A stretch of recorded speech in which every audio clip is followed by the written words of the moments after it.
2018년 4월 25일 수요일에 모두가 기다리고 기다리던 어벤져스 인피니티 워가 개봉했는데요.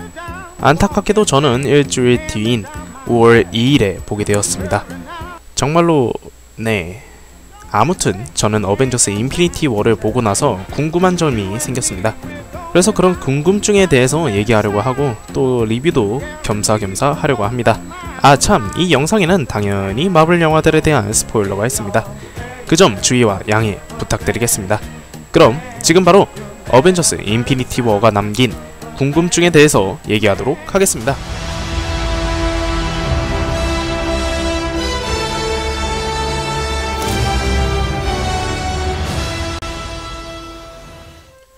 어벤져스 인피니티 워의 시작은 굉장히 충격적입니다. 잠깐 중간에 지루하기도 했지만 대단히 충격적이고 앞에서 쌓아온 것들을 잘 활용한 영화입니다. 액션과 유머 그리고 타노스에 의한, 타노스를 위한 영화였다고 생각합니다.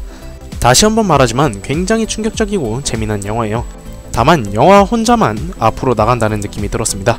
그러니까 설명이 적으니까 영화하고 관객이 따로따로 노는 듯한 느낌이 들어서 약간 아쉬웠어요. 또한 피터 킬, 일명 스타로드에 암 걸리는 장면도 존재했고 물론 이해는 됐지만 반복되는 인질극으로 인해 진부해지기도 했습니다. 그래도 레드스컬의 등장과 대규모 액션 장면, 토르의 간지는 마음에 들었습니다. 어벤져스 인피니티 워에 대한 제 개인적인 점수는 10점 만점에 9점을 주고 싶네요. 많은 분들이 기대하시고 궁금해하셨던 소울스톤의 행방은 역시나 제3의 장소에 있었습니다. 그리고 보르미르의 가이드인 레드스컬의 등장 또한 충격적이었죠. 하지만 우리는 이 영화에서 스페이스 스톤과 마인드 스톤, 파워 스톤, 리얼리티 스톤, 그리고 타임 스톤의 능력을 각각 체험했죠. 그러나 소울 스톤은 모습을 드러냈음에도 불구하고 아직까지도 능력이 제대로 밝혀지지 않았는데요. 그래서 이러한 것이 아마도 어벤져스 4에서 중요하게 작용하지 않을까 싶습니다. 또 가모라의 영혼과 맞바꿔 소울 스톤을 얻었기 때문에 아마도 가모라를 다시 되살리는데 소울스톤이 사용되지 않을까 조심스럽게 추측해봅니다. 타이탄 행성의 전투에서 아이언맨인 토니 스타크는 타노스에게 죽을 위기에 처합니다. 그러자 닥터 스트레인지는 타임스톤을 통해 시간 역행도 하지 않고 그 어느 속임수도 쓰지 않은 채 그냥 가볍게 넘겨줬어요. 처음에는 왜 그랬을까 라는 생각을 했지만 타이탄 행성에서 전투를 하기 전 닥터 스트레인지는 수백만 번의 미래 중 단 한 번만이 자신들이 이긴다고 했습니다. 그렇게 닥스 형님이 타노스에게 타임스톤을 아주 쉽게 건네준 것은 바로 이것 때문이지 않을까 싶습니다. 토니 스타크를 살리는 것, 그리고 토니가 다시 영웅들을 모아 타노스에게 대항하는 것이 어벤져스와 가오갤이 타노스를 이기는 단 하나의 미래이지 않을까 싶습니다. 그러니까 어벤져스 인피니티 워에서 일어났던 불행한 일들은 전부 다 닥터 스트레인지가 봤던 타노스를 이기는 미래라는 것입니다. 어벤져스 인피니티 워의 마지막, 타노스는 토르가 보는 앞에서 손가락을 튕기며 우주의 생명체의 절반을 먼지로 만들어버리죠. 그 중에서 닥스, 스파이더맨, 스타로드, 멘티스와 드렉스, 완다, 블랙팬서, 그루트, 팔콘, 닉 퓨리, 그리고 마리아 힐 등이 있습니다. 그런데 이들 중 대부분은 후속편이 정해져 있습니다. 특히 닥터 스트레인지와 스파이더맨, 블랙팬서, 그리고 가오갤 멤버들은 더 나오죠. 그렇기에 어벤져스 4에서는 그들이 반드시 돌아와야 합니다. 그런데 문제는 어떻게 돌아오냐는 것이죠. 물론 앤트맨이나 캡틴 마블에 의해서 타임스톤을 이용해 죽은 영웅들을 다시 살릴 수도 있겠지만 아직 능력이 제대로 공개되지 않은 소울스톤이 이들을 살리는데 사용되지 않을까 싶습니다. 2019년 3월에 개봉하는 영화 캡틴 마블은 여러분도 아시다시피 1990년대를 배경으로 하고 있습니다. 그래서 많은 분들께서 캡틴 마블이 지금까지 나올 수 없었던 이유는 바로 양자 영역에 갇혀 있어서라고 하시는데요.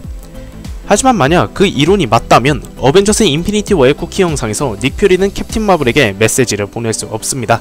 그렇다는 것은 캡틴 마블이 양자 영역이나 다른 차원에 갇혀 있다는 뜻은 아닌데요. 그러나 닉 퓨리가 캡틴 마블에게 메시지를 보낸 것은 핸드폰과는 다른 장치였습니다. 그렇기에 캡틴 마블이 원더우먼처럼 몇 년 동안 잠수를 탔을 수도 있고 아니면 다른 차원 혹은 우주에 계속 있었을지도 모르겠습니다. 따라서 캡틴 마블이 어딘가에 갇혀 있다라는 추측은 쿠키 영상과 맞지 않습니다. 영화 어벤져스 인피니티 워에서 아주 특이하고 특별한 장면이 나왔습니다. 바로 인피니티 스톤을 파괴하는 것인데요. 영화의 중후반, 비전은 완다에게 자신의 머리에 있는 마인드 스톤을 파괴하라고 합니다. 그래서 완다는 비전을 죽이는 슬픔을 견디고 끝내 마인드 스톤을 파괴합니다. 여기서 완다는 인피니티 스톤인 마인드 스톤을 파괴했는데요. 그렇다는 말은 그녀가 다른 인피니티 스톤들 또한 파괴할 가능성이 높다는 뜻입니다. 게다가 완다는 와칸다 전투에서 다소 사기적인 모습을 보여주었는데, 그렇기 때문에 어벤져스4에서 완다 막시모프가 중요한 역할을 하지 않을까 싶습니다. 또 비전의 말로 분자 어쩌고 저쩌고 해서 자신의 마인드 스톤을 파괴할 수 있다고 하는데, 그래서 저는 이 말을 듣자마자 앤트맨이 떠올랐습니다. 영화 앤트맨처럼 양자 영역으로 진입하면서 인피니티 스톤을 부술 수 있다는 뜻이죠. 물론 그 방법이 얼마나 오래 걸리고 위험한지는 영화를 보신 분들은 다 아시겠죠. 따라서 어벤져스4에서 타노스를 대항할 수 있는 인물은 바로 앤트맨 혹은 와스프, 다시 부활한 완다 막시모프, 혹시 몰라서 언급해보는 캡틴 마블 정도가 있겠네요. 어벤져스 인피니티 워에서 타노스는 인피니티 스톤들을 다 모으게 되고 손가락을 튕겨줍니다. 그러자 앞에서도 말했듯이 블랙팬서를 비롯한 닥터 스트레인지, 스파이더맨 등이 먼지가 돼버립니다. 그런데 와칸다의 왕인 티찰라, 즉 블랙팬서가 사라져버렸습니다. 그러면 도대체 누가 와칸다를 다스릴까요? 첫 번째로 생각한 것은 바로 영화 블랙팬서에서 독보적인 매력을 선보인 은바쿠입니다. 하지만 은바쿠의 성격상 와칸다를 다스리지는 않을 것 같네요. 그러면 남은 사람은 슈리와 티찰라의 어머니인 라몬다가 되지 않을까 싶기도 합니다. 어쩌면 이번 일을 기회로 삼아 슈리가 블랙팬서의 슈트를 입지 않을까 싶기도 하고요.